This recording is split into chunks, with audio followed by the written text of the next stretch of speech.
Howdy y'all, Fuzzy Biker here. I'm emotionally overwhelmed by the beauty of this place in Colorado that I'm at. Check this out, absolutely gorgeous. Of course, we're here to talk about this Royal Enfield Himalayan 452. This bike's been taking me all over absolutely gorgeous Colorado. You know, it has shown me so many wonderful things. We are west of Gunnison, about 45 miles on highway. We did Highway 50, then Highway 92, and I can't think of the name of this bike. I just read it, so I'd be able to tell you. But absolutely beautiful, beautiful area.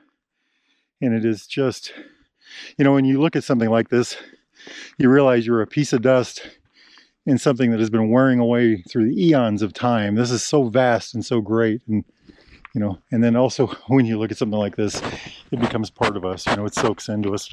Enough of that stuff, right? Sorry about that. But about the motorcycle, I think this is what I've been looking for all my life. I'm going to call it the S.U.M, the single universal motorcycle, the one motorcycle that does it all.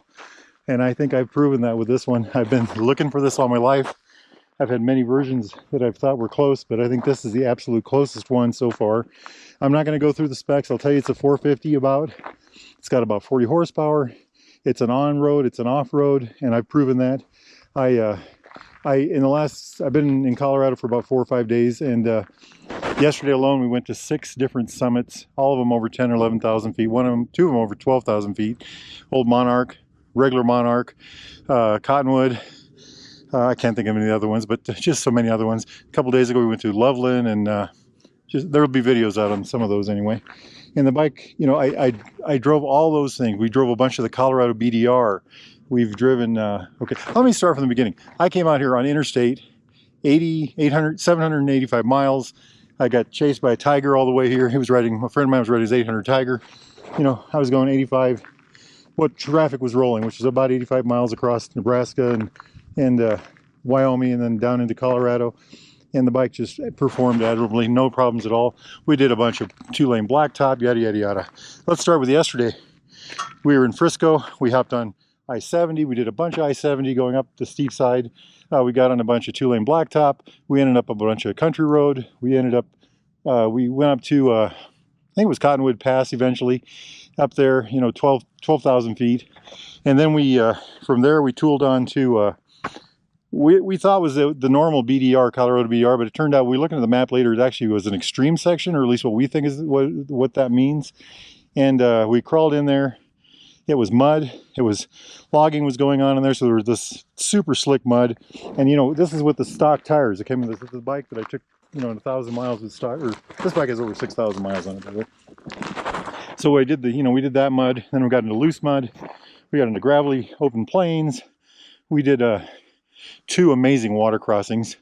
One was just probably 20 feet wide and maybe, you know, 2 feet deep, 1.5 feet deep, let's say. And the bikes just drove right through it. One thing about these bikes, the air cleaners, the old 411 Himalayan, the air cleaner was here. This one, the air cleaner's up here, so the air intake's up here somewhere. So we felt pretty confident about that. And when this bike was designed, that was one of the things they talked about, was they wanted it to do river crossings well. So we did that. And then we ended up going through Tin Cup and I can't remember, up Cumberland Pass, way up there, amazing roads.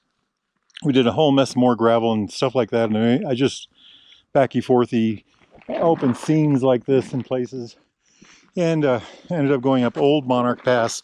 That is one of the most, the sign said 8 miles of tight curves or something like that, and it was a climb all the way up, and it was a workout all the way up, and the bike just ate it up so well. And then we got done with that. We hopped on, I think it was 50, and it was pavement like this, straight roads. We took that into Gunnison, got our hotel room, and you know, so the bike did everything. Yesterday alone, this bike did all kinds of road surfaces. Yeah, yesterday alone. And by the way, that twisty roads, we were in sand, we were in pea gravel, we were in regular gravel. I mean, you name it, we did it with this thing yesterday. And all of this with this, you know. This is a bike that, you know, I took this bike on a 1,000-mile day ride. I did 1,000 miles, 1,030 actually. How does one bike do it all? Well, there it is, you know, there it is. And it's just mind-blowing. Has there been problems? Yeah, there have been some problems. I made a video about the problems, and a lot of y'all thought I was being soft, or, you know, that they weren't real problems. Well, I got this bike 3 weeks ago today. I've got 6,300 miles on it, I think. and I've got 1,000 miles worth of riding planned in the next 2 days. And you know, I wrote down things as they came along, and you know, what else has come along since then? Well, I think this is loose, and I checked this out. That's tight, and we think a little bracket behind there might have broke. And then if you flop the kickstand, there's a little rattling noise in there, so something maybe in my catalytic converter. But you know, I've already called the dealer. I already called Baxter Cycle. I got this bike at Baxter Cycle in Marnie, Iowa. Actually, Baxter Cycle and we picked this up in Utah the day that they were released to the public. They were released on the 23rd of August, I think, and we picked this up on that day. They told us to come up and pick up. You know, so we had and then in that weekend, in 49 hours, we put something like 1,200 or 1,400 miles on it, and all kinds of services. And you know, the bike, again, that's what I mean. It's the one. It's the one. The bike that does it all. The single universal motorcycle, single unified bike. You know, it just. Oh, I'm going on, aren't I? So I talked about those two little things. You know, I was wore out yesterday. I was just wore to pieces. My GoPro equipment what I used to film, totally inadequate for the roads I was riding. You know, they got beat up, fell off the bike, stuff like that. The license plate actually came off. It was dangling, you know, so all those things happened. But the motorcycle itself, you know, I was wore out. Those, you know, my camera gear shot, you know, my license plate falling. But the bike itself did so well. Nothing, you know, nothing. Just, and by the way, that rattling, you only hear that when you're on the really rough roads, you know. It's just been a fabulous machine. Just been a fabulous machine. I know I'm a fanboy. I know I'm a Royal Enfield fanboy. This is my fourth one. When this finally gets in my name, because I definitely want this thing. This will be my fourth Enfield. I bought one last year. The one that has the least miles besides this one has 9,300 miles, something like that. 9,500 miles on it. And every one of them has just been great. I bought the original Royal Enfield first, the 411. I've got 31,000 miles on it, and that thing was just fabulous. You know, I love it. Would do anything but go fast. Now, having said that, I took a picture of this bike on the top of Cumberland Pass. A friend of mine sent me a picture of his 411 Himalayan on the top of Cumberland Pass, same spot. So, you know, these are very capable machines, and now they're roadworthy. You know, there's no apology for speed anymore. This thing does it. It just does it. It's just fabulous. Some other things to talk about. The engine, I don't know what to say about that. It works grand. You know, one thing that's kind of an oddity that I am having to get used to is this fly-by-wire throttle. And, you know, I pulled away this morning, and it was slight uphill, traffic coming. I turned the gas a little bit. It didn't give me enough power. Turned it more, it took right off, you know. So the things like that I'm having to get used to. The transmission. 6-speed transmission, and I'm going to say this right now, the transmission, there's the shifter right there, works beautifully. It does, it works fabulously, but it's got some quirky behaviors. And you know, I rode this on all kinds of surfaces yesterday, and what I'm going to say about that, and what I've concluded is, one, it's going to take me more time to figure out why and what those things are. And by the way, I'm not saying that's bad, those are good things. Well, okay, like it's a little long throw from first to second or second back to first. You know, 6 is definitely an overdrive kind of, and but everything in between is pretty good. But I think what's going on is they have designed a transmission that works very well in virtually every service. You know, you can take it on the BDR, you can take it on the interstate, you can take it everything in between. And the transmission on this bike, and the systems on this bike, the suspension on this bike, which is, by the way, stellar, just works grand. You know, just works grand. You know, we took this on those crossings yesterday, and the water crossings, and the first one we rode through, and we thought, wow, you know, we thought we were real kings of the road there, you know, high-fiving each other and all that stuff. Then we drove a little bit farther, and there was one that was just so much wider, and we knew it was there, and we'd seen videos on it. But this time there had been a lot of rain the day before, a couple days before, and it was way high, and we thought there's no way. So we walked across. I got video of that. You guys will see that. But you know, we ended up walking the bikes across under their own power, and the water was, I thought the pipes were underwater, but the water was knee-high. So the pipe was just barely out of water. And I did video that. I'll make a video showing that. But, you know, it did that. You know, it rolled across baby heads. Baby heads are rock formations on roads. Just, I don't want anybody to get upset. But, you know, it did sand. You know, some of these Colorado roads had sand on them, you know. And it just performed stellarly, you know, stellar. these fabulous tires too. I don't know what to think about these. They've just been performing grand. I am going to need a new tire by next week. You know, my buddy over there, he's over yonder, he's got the same bike with about 1,200 miles on it.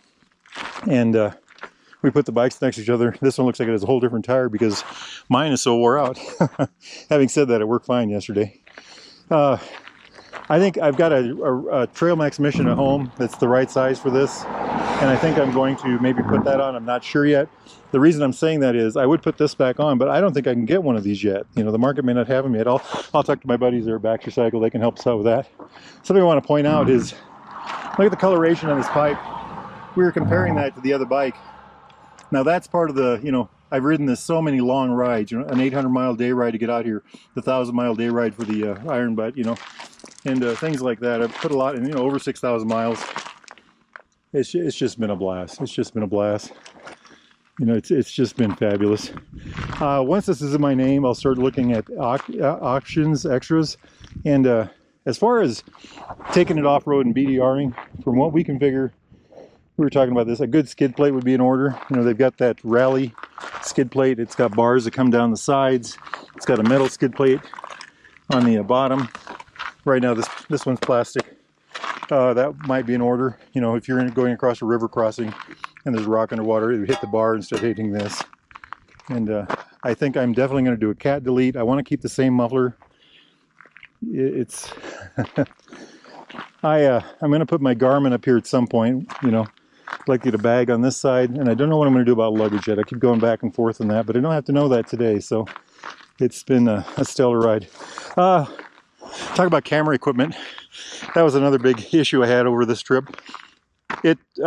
When you do this kind of ride, you know, I'm from Iowa, and I've gone all over, you know, in the last 3 weeks, this bike's been to 10 states, by the way, all the way down to Arkansas, North Dakota, Colorado, Utah, Wyoming, and everything in between. And anyway, my camera equipment has worked very well for me, or pretty well, at least in my opinion. And but out here on these rough BDR type roads, I'm going to have to do something totally different. I've got plans for that. I'm going to do a little bit of research, see what I can learn and find out, and come up with a system that'll work so I can record on the fly, change batteries easily, not lose equipment. I lost a GoPro yesterday. We found it, but and it was my 12, my latest one. You know, I tend to keep GoPros 1 year and then trade them off. So the one I have in my hands is an 11, I think, and the one I lost was a 12. So would have lost my good one. So I have to come up with a system for that. You know, that's another thing. But it's been a fabulous bike. It's just been a fabulous bike, and I can't say enough good about it.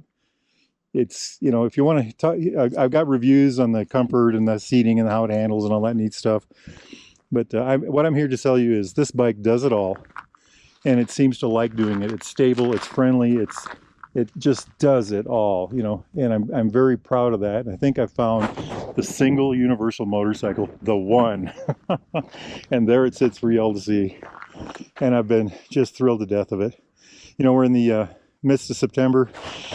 I think today's the 13th, Friday, and you know, I've had it 3 weeks. I'm mourning winter. I'm already driving around planning trips for the winter, you know, loading this back of my truck maybe and take it somewhere. But you know, I've owned a lot of motorcycles in my life, 60, 70 or more, and this has just been, I'd say, one of the best, funnest, okay, there it is, the funnest motorcycle I've probably ever owned in every single type of condition, you know. So all right, I'm rambling. If y'all are interested in a motorcycle like this, I know you use Royal Enfield, Triumph, classic British bike of any type, need parts, accessories, thingamajigs, doodads, get yourself over to Baxter Cycle, go to baxtercycle.com. And by the way, they ship nationwide, including motorcycles, to most places. Baxtercycle.com, already said that. Make sure you tell them Fuzzy Biker sent you. Tell them I was in Colorado when you saw this video. This video about this bike, the S.U.M video. Anyway, you know, hit like and subscribe. I really appreciate that. Boy, do I appreciate y'all. Y'all have made this possible, and I really enjoy that. And now y'all get out there and ride. I'm gonna hop back on this bike, and I'm gonna enjoy the rest of this absolutely gorgeous ride. Life is grand, my friends. Life is grand. Get off the easy chair, get out of the couch, you know, whatever it is. Get out and live it. Life is grand. Wahoo! Yippee-yi-yay! Yippee-yi-yo! Down the road we go. Beautiful, beautiful machine.